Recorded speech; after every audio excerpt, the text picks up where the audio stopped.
All right. So our presenter tonight is Jennifer Freeman. She did a fabulous training last year for us on this topic, and it was just so useful that I had to have her back this year. Jennifer, a little bit about her is she has a bachelor's degree from Monmouth College. She majored in elementary education and special education with a minor in psychology. She went on to receive her master's degree from Bradley University here locally, and got that in educational administration and leadership. And she received her special education director's endorsement from Aurora University. She enjoyed teaching special education for 12 years. She served as an assistant principal for 3 years. She's been working for the IVC School District for the past 23 years and has been a special education director for IVC for the past 9 years. Jennifer really knows so much, and everything she's going to share is going to be so useful. So make sure if you think of questions to like keep them for the end, because she is a very, very valuable source of knowledge for us. So believe me, I know. So thank That's you, awesome. Jennifer. You can go ahead Yeah. and take it. All right. Well, I want to thank Charisse and the Foster Village for having me back. I did this presentation last year, and I was thankful for the opportunity again when she emailed me. And so I'm always willing to do that. So I'm going to start sharing my screen here and make sure we get everything going.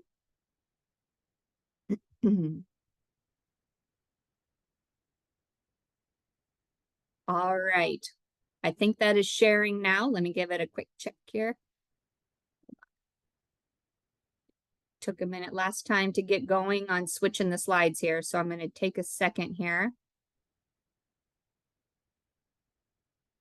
There we go. All right, everyone. Well, as Charisse said, I'm Jennifer Freeman. I'm currently the Special Education Director for the IVC District. I've been a proud employee of the IVC District since 2001, as Charisse has said, and I appreciate that wonderful introduction. Just a little bit about myself. I live in the IVC District. I'm an employee there. I have always had a passion for working with students with disabilities. I was actually not going to school originally for special education. I was going to be a music teacher. And that did not go. I'm so glad it did not go like that my freshman year. So I was just like, yeah, we're going to turn this around. So I'm glad that I chose the special education route and have been loving it ever since graduating in 2000 from Monmouth College. So again, thanks, Charisse, for having me.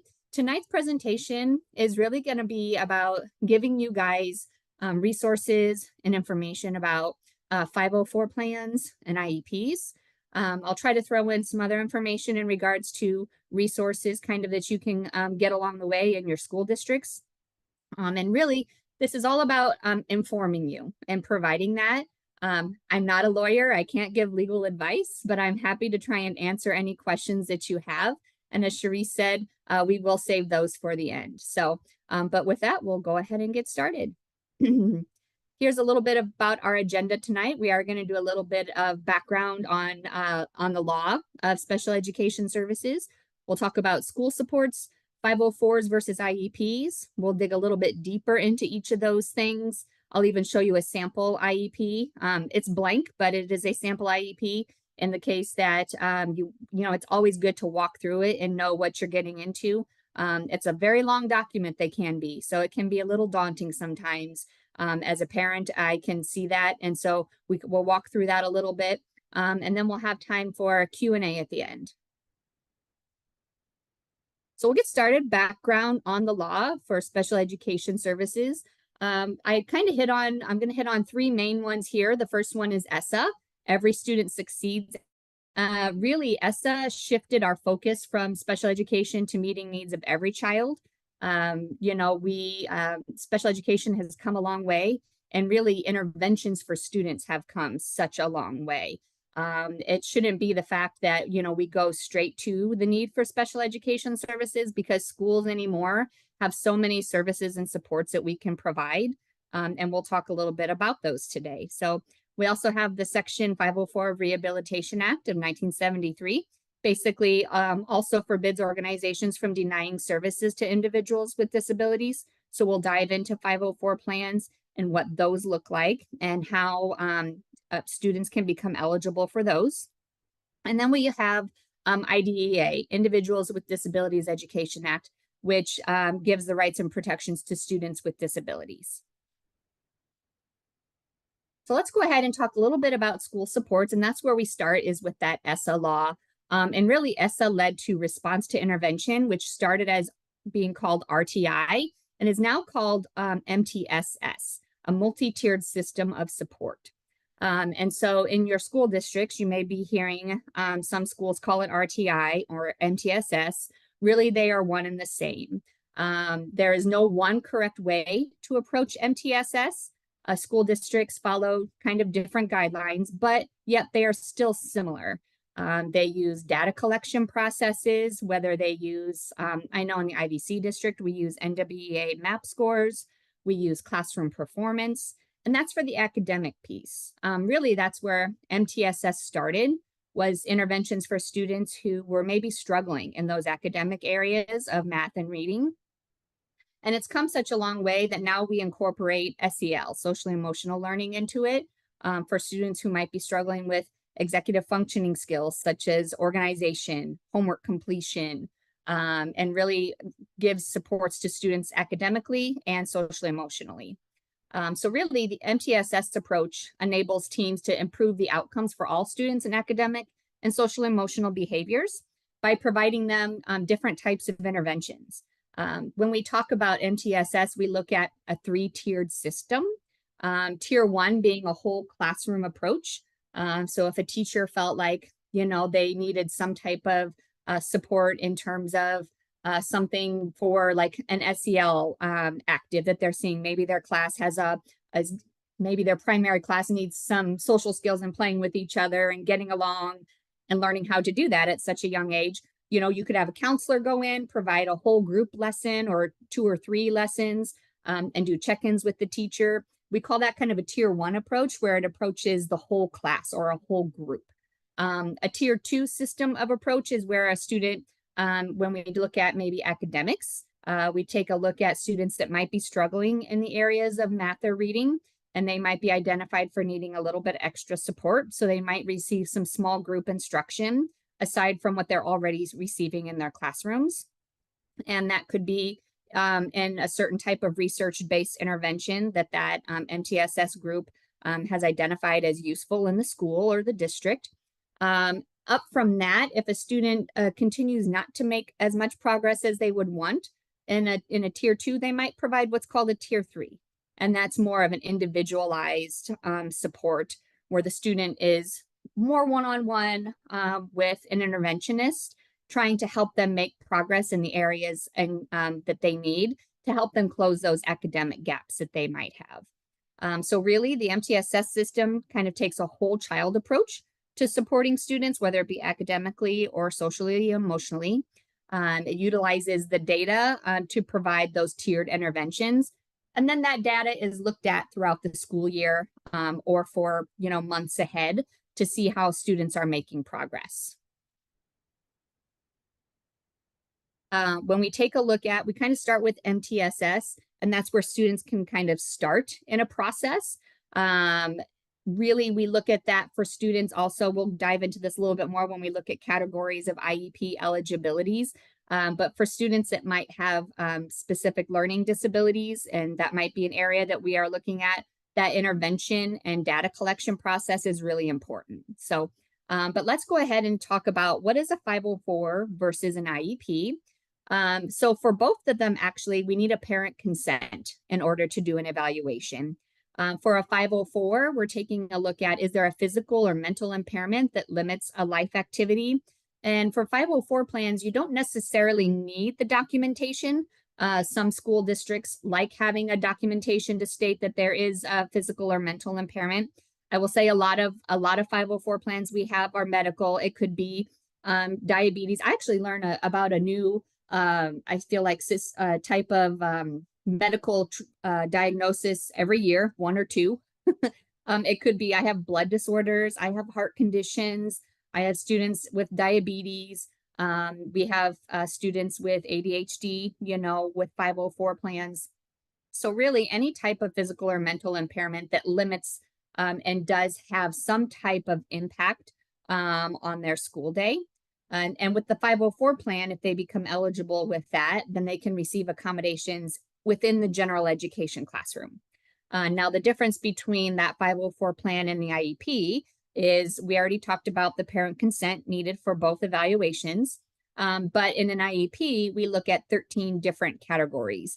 And there are 13 disability categories, and we're going to look at those a little later as well. And there must have an adverse effect. How is it impacting their education throughout the day? And with an IEP, the difference between the 504 is it goes a step beyond the accommodations that can be provided in the general education classroom. It also takes a look at what other types of supports might they need outside of the classroom. So that's when we take a look at, do they need a different type of learning environment, different type of programming, and what does that look like? So that's kind of the big difference there between the 504 plan and the IEP. So we'll look at 504 plans a little bit more. To be eligible for a 504 plan, you must meet the following two criteria. You must have a physical or mental impairment, and that impairment must have an impact or interfere with the student's daily life activities. And once we determine an eligibility for that, so some things we might do, we might look at health information from a medical doctor. We might take a look at parent input. We would maybe do some classroom observations for that evaluation, depending on, you know, the needs. We could also do a student interview and a teacher interview to really see, you know, depending on how old the student is, how are they feeling in their classroom environment? What types of supports do they feel like they need? Really, when I take a look at those and incorporate student interviews, I'm really looking at students are at least probably 4th grade on up. So especially going into our junior high and high school years, we like to incorporate those. But some of the things we also do within our district, we also do 504 plans for occupational therapy. Sometimes we have our youngsters that are identified as having maybe some poor fine motor skills. And really all they need is just some occupational therapy, sometimes for a short amount of time, in order to help them improve upon those skills. And something we'll talk about a little later in an IEP is an IEP cannot stand alone with occupational therapy. So that's why in our district, we do honor occupational therapy 504 plans. So that way we can support students in that way. Now with 504 plans, it is similar to an IEP as they are reevaluated every 3 years, and they can be revisited annually, but it's not mandated like an IEP. It's a little bit more flexibility with the 504 plan. With the IEP, it is very stringent on dates, making sure that we're meeting those annual dates for the annual reviews and the 3-year reevaluations. And with the 504 plan, sometimes as long as accommodations are going well, then you don't necessarily need to meet a stringent date. It's good practice to do them annually, but just there's a little bit more flexibility there.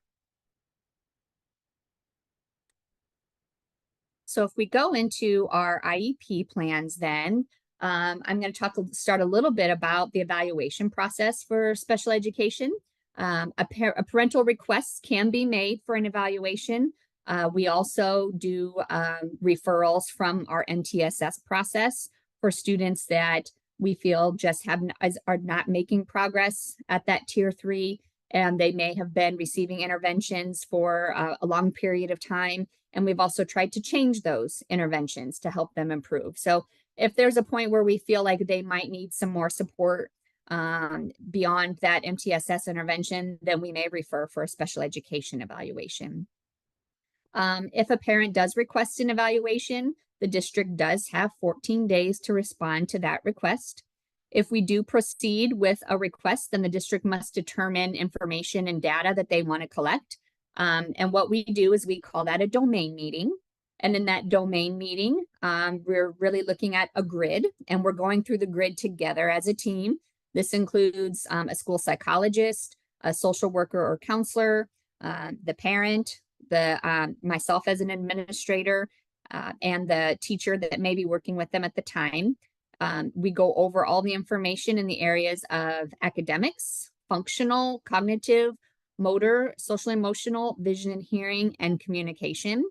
And in those areas, we're talking about what are their current present levels and what data do we think we need to collect in order to see if they are eligible for services.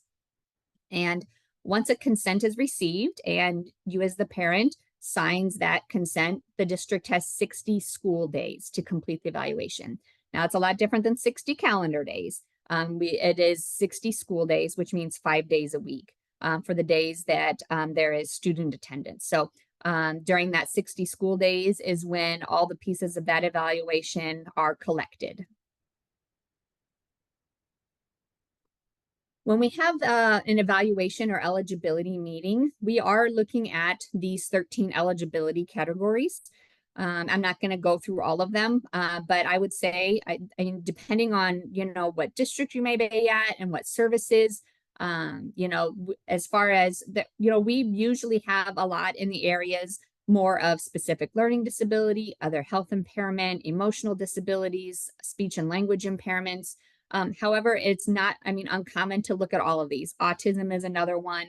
But when we're looking at defining or trying to see if a student is eligible, these are the categories that we're looking at.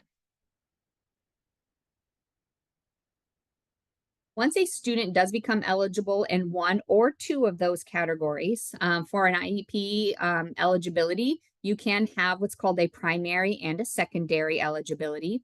Once that is determined, we start creating the IEP plan then. And IEP stands for Individual Education Plan. And I always like to look at it as similar to a roadmap for a trip. You have your starting place, you're identifying the disability and where the student is currently performing. And then you make a plan, or you plan a route. How are you going to provide them services to help get them to their destination? So what kind of accommodations are we putting in place? What kind of instruction are we going to provide? And then the destination is really talking about what kind of goals are we going to set for this student, whether they're academic goals, are they functional goals? Once a student does get to the age of 14 and a half, we talk about what's called transition goals. And that's when we really incorporate things such as independent living, employment, and education into all three of those. And so really, we take a look at that IEP plan as being kind of a roadmap. It is a living, breathing, working legal document. It is definitely a legal document. Once we do start creating that plan and we think about what type of instruction does the student need, then one of the major points of conversation is least restrictive environment, and it's also known as LRE. If you guys don't know, in special education, we are very much known for acronyms and abbreviations. And so I think we use every single letter in the alphabet that you possibly can. There's lots of acronyms in there. So, but least restrictive environment is known as LRE. And when making a special education placement, the team must consider the best environment for a student to receive continued instruction with their same aged peers, while still providing services and supports that help them be successful in the school environment.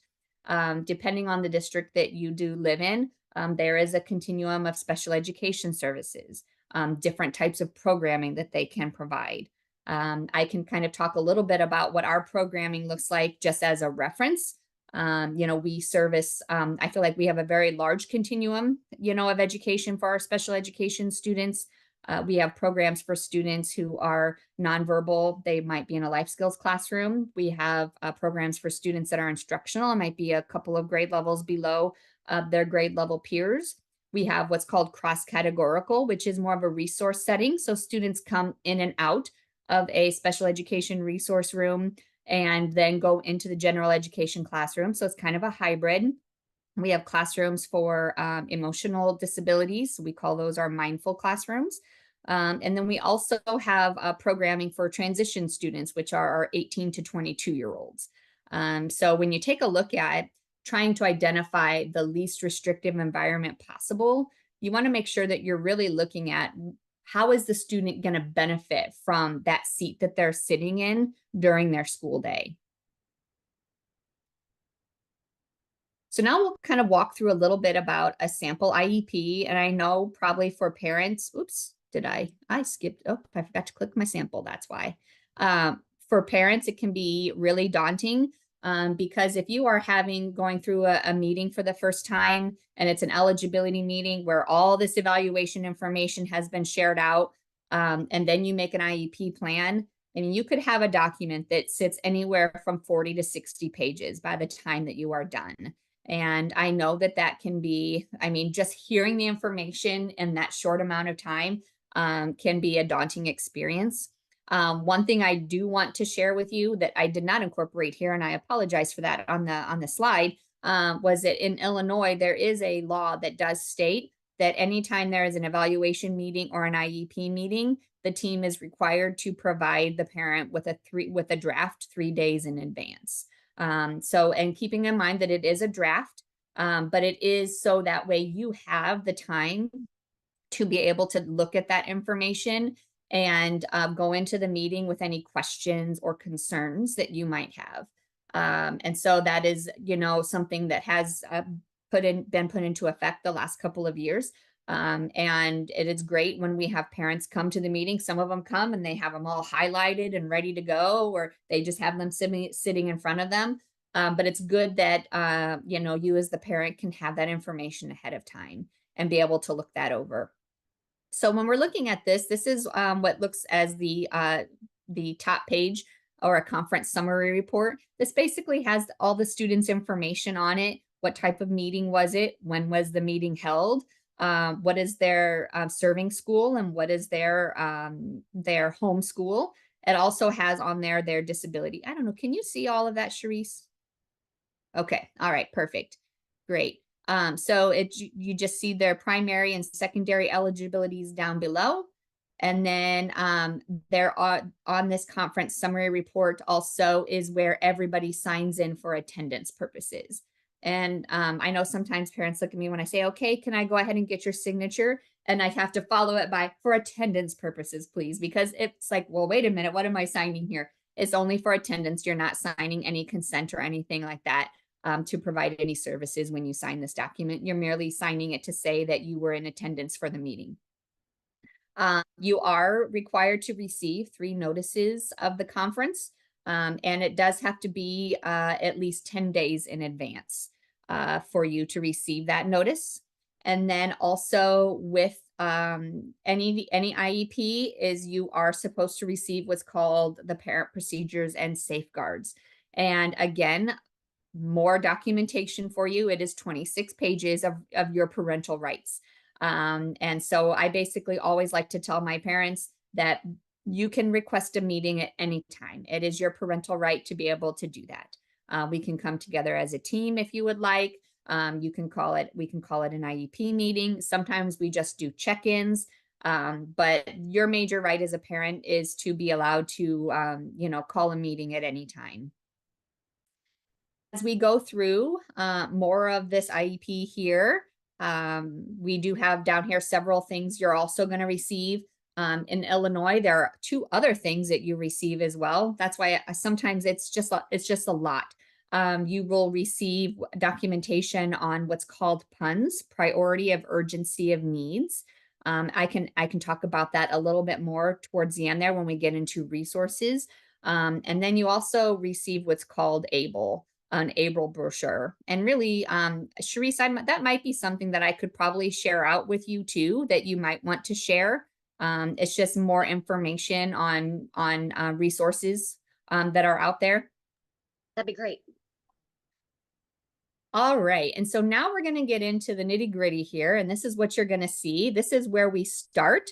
And this is what where kind of our conversation is based off of in our IEP meeting. We always like to start with positives and talk about student strengths. On this document also is an opportunity for parent input. And I always like to go ahead and I've been in some meetings where the parent is always asked at the beginning, any questions or concerns that they have.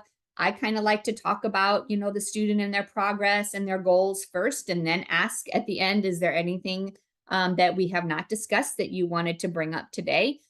So that way I'm not putting the parent on the spot right from the very beginning, but just knowing that, you as the parent are always part of that team sitting around the table. On this present levels of performance, we're talking about how are they doing in their academics?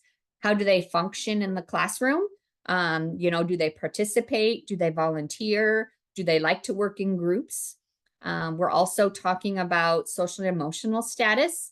So do they get along with their peers, or are they pretty quiet? We also talk about communication if that's a need. That's if a student receives speech or language therapy, there would be information in there. We always do a health update, no matter what, whether a student has a health diagnosis or takes medication. It's always important to ask any health conditions that might have happened over the last year, any hospitalizations or surgeries. We also discuss motor abilities. So when we do that, we're talking about fine motor, large motor. We also talk about independent functioning. In there, we might talk a little bit about in terms of, can they maneuver around the school on their own? Can they find, their classes? How do they do when they are in an unstructured environment, such as lunch, recess, or PE? For those students that are about the age of 14 and a half, we talk about vocational needs in terms of what do they say they want to do when they get older. And then always annually is updated a hearing and vision screening for students with special education services. And the special education co-op actually comes out and does that for us. And so, yeah, these are all your present levels. Sometimes depending on where you're at, some districts might write them as paragraph forms. I tried to talk a little bit about, doing bulleted forms more for parents, just because I feel like it's a little easier to see and identify, but you're going to see them in a variety of different ways. As we walk our way through, these are those goals and objectives that I talked about. And while I don't have any specific goals or objectives listed here, you might have goals and objectives for depending on what the eligibility is. If the student is eligible, let's say with a specific learning disability and reading and writing, then there definitely should be some goals for reading and writing in that IEP. Same thing if they're only eligible for math, there should be some math goals in there.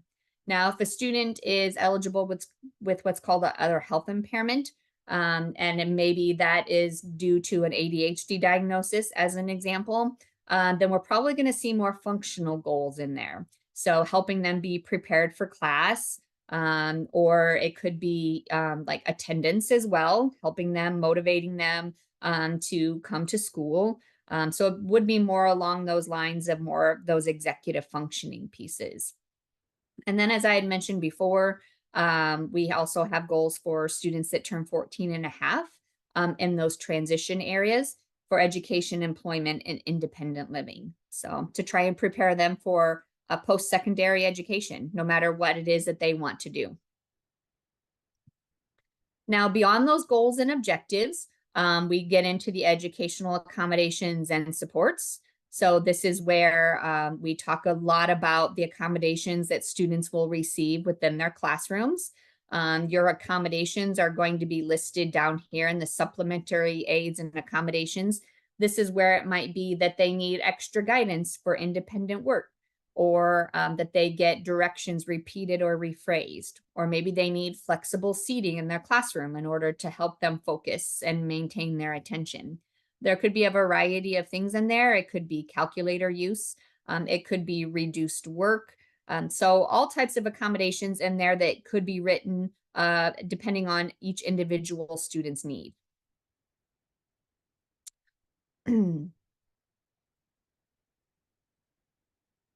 As we go down, we not only have classroom accommodations, but we also have assessment accommodations. And in all districts, you are providing classroom-based assessments, district-wide assessments, and then state assessments starting at grade 3 and on. So we're really looking at what type of accommodations do they need in order to take assessments in the classroom. Sometimes they might need a smaller group setting. And so when we take a look at that, we're going to get more into down here where we start dividing all of those out. Oops, sorry, not down here, right here.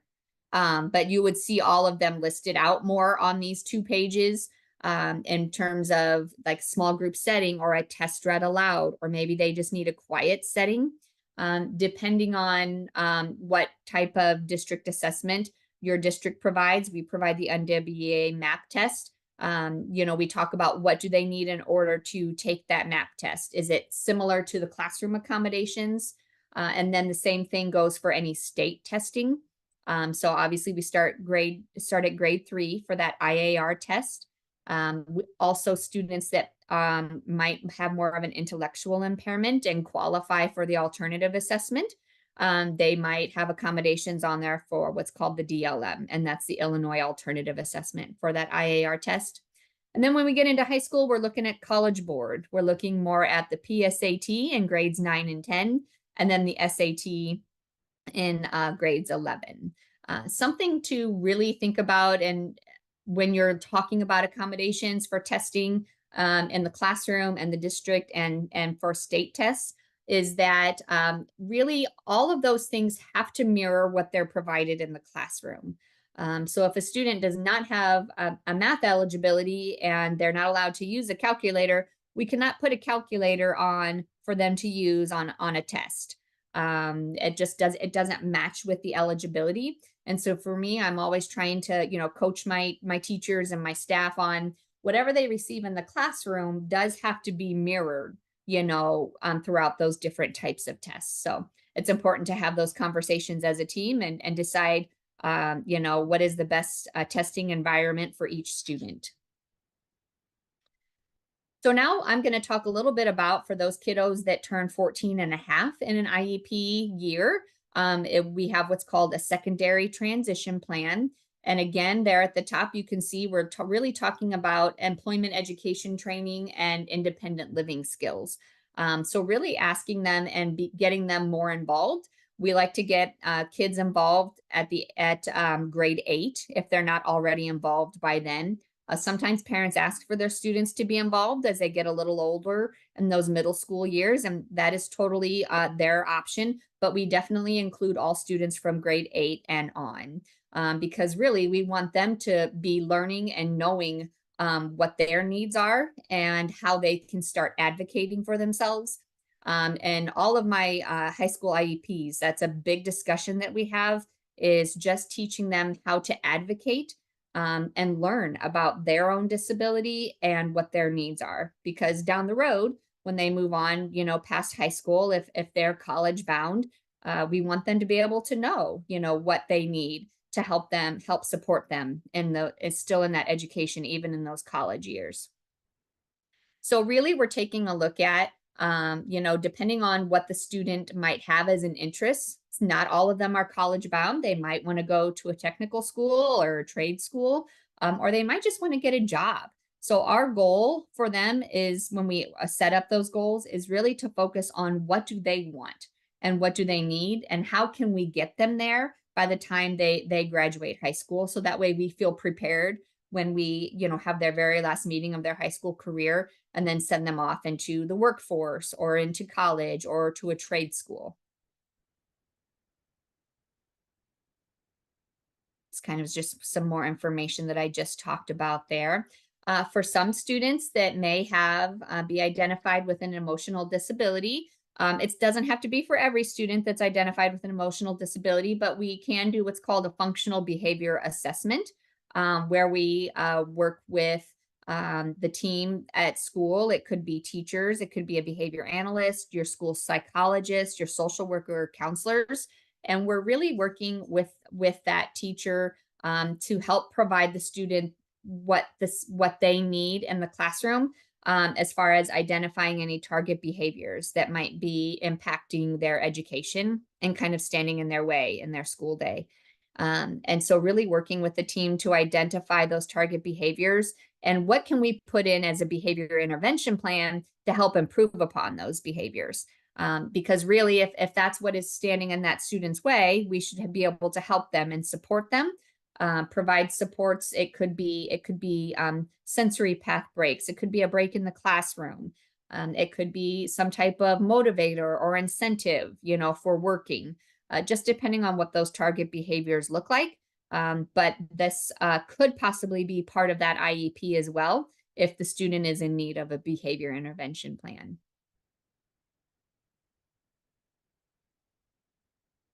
Here is where we really put all the services. It's called the Educational Services and Placement page. And really, we're taking a look at that when we've identified that least restrictive environment. For us, we're deciding what classes is the student going to have in a general education classroom where they don't need any accommodations. A lot of them where we put there are your lunch, your recess, depending on if they need supports in specials classes like art, music, or PE. Those could go in the general education with no supplementary aids, or they could go in the general education with supplementary aids. Sometimes we see science and social studies and that gen ed with supplementary aids.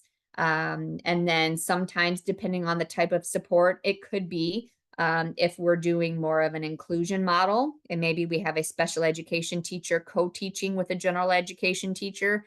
That's one of our goals, to move forward with that more in the near future. But that could be identified in this section here. And then any classes or instruction that is provided outside of the general education classroom is written in the participation in special education environment.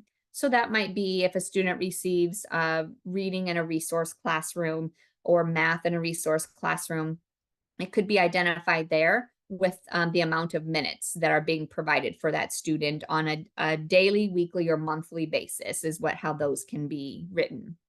And really, when we take a look, we're making sure that we are taking into consideration all of those factors when we discuss the least restrictive environment, in terms of, have we just determined that the student can also, stay within their own school district? There might be some students that need supports outside of a school district that they just cannot provide.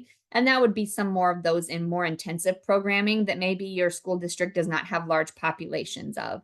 And we do have some of those as well. But we do try to provide as much as we can within our district. So that way we know what we're providing to them, and we're not having to transport them places and be on long bus rides. But it just depends on the district that you're in and the services that they can provide. But when we look down here, there do have to be 3 considerations, and you have to take a look at how much time is being spent in a special education classroom versus a general education classroom. So you would see 3 different options down there, and only one marked yes for the actual one that is going to be provided.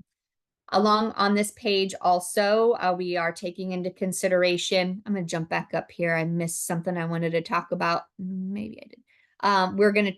I see it's not on here. That's why, because it's a sample. Related services. There might be related services listed on this page as well for speech and language, occupational therapy, physical therapy. It could be a hearing or a vision itinerant. It could also be special transportation, and that's what prompted me to go back up there, is because down here then is more about the special transportation and what type of transportation do they need. Is it transportation to and from school? Is it the safest, closest stop possible? A door-to-door pickup? Is it a little kiddo in preschool, and do they need, a 5-point harness to keep them safe on the bus? So there are lots of things to consider. If we do have a student in a wheelchair, we would put transportation in and around the school building, just making sure that, everything is ADA accessible, and that they can maneuver their way around the building to get from place to place. Another thing that is also discussed on this page is what is called extended school year services. And in order for a student to be eligible for extended school year services, there does have to be some regression that is shown over longer breaks. And so for that, we're taking a look at, do we see regression over like winter breaks, spring breaks, fall breaks? And we do some data collection on that. And that's really how an extended school year service is determined for each student.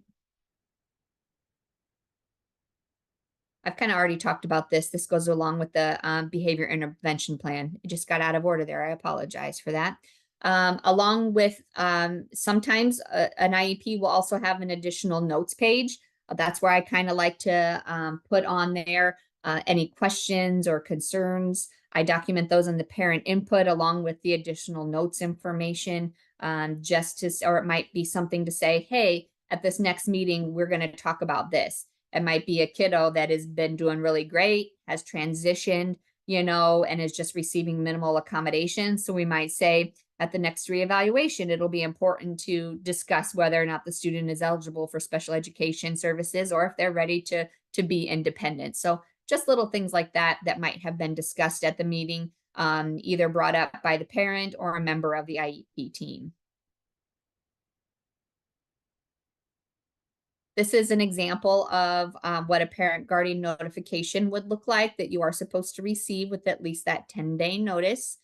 Just tells you what the meeting is. Oh, I'm sorry. Yes, what the meeting is going to be for. And this also is the recommendation page. I apologize. That's not the notice. This is the recommendation page. This goes along with every IEP. So it generally tells you what was discussed at the meeting. Was it an evaluation meeting? Is the student receiving special education related services in the IEP?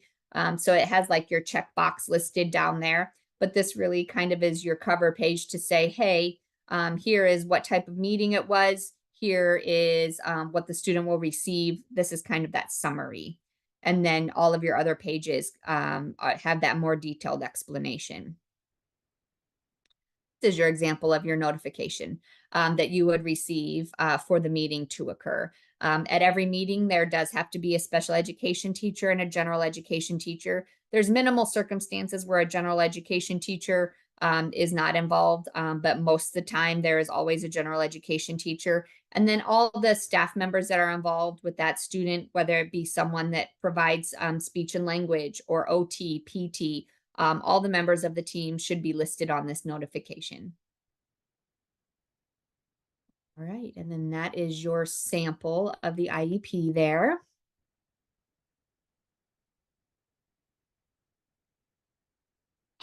Just some key takeaways, really, that I feel like whether or not you have a child that receives a 504 plan or an IEP, I think just some key takeaways are don't ever be afraid to communicate with your school. I think they would rather, for me, I would rather be communicated with and told or explained something about a child rather than have to, figure it out or wonder. I always love communication. If a parent wants to reach out and talk about their child, I really highly encourage you to do that if you feel like there are some things that you need to discuss. Maybe it's something going on at home and you want your student's teacher to be aware that, hey, they may be out of sorts. This is, we're going through some things and we just want you to know, just keep an eye and let me know. Maybe you started a new medication with your child. It's always important to kind of communicate that so that way you have the best feedback, whether it be, what does the medication make them feel like? Does it give them, an icky feeling in their stomach and give them, symptoms that you don't want them to have? Or do they see improvement and progress? So any type of communication is good communication. And then always ask. Ask for support, ask a question. For me, I always say there's no such thing as a dumb question ever. And I don't mind being asked questions. If I don't know the answer, I try to find it out for anybody. But, those would be some key takeaways for me as far as just have good communication with your team at your child's school. Before we do, Charisse, before we do get into the Q&A, I did mention just kind of things to think about.